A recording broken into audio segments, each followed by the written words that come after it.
Welcome back, it's Dustin Nulf, and I have tip number 19 for you with 30 tips in 30 days.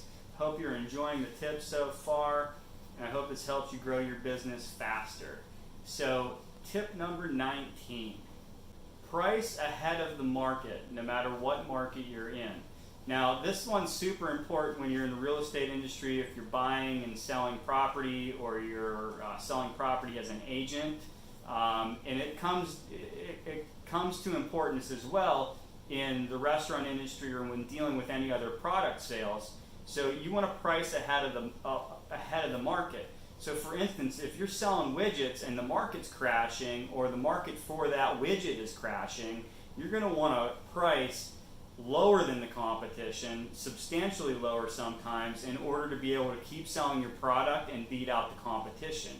The faster you're able to implement that price adjustment and take advantage of it, puts you ahead of the curve, and it's going to give you an advantage over your competition. The competition that refuses to drop their price when they need to is going to be the competition that goes bankrupt while you're still making it. And it may not feel good, and you may not be making as much money, but if you're able to make a little bit of money and hang in there, you're going to end up with less competitors at the bottom of the market when things start getting better.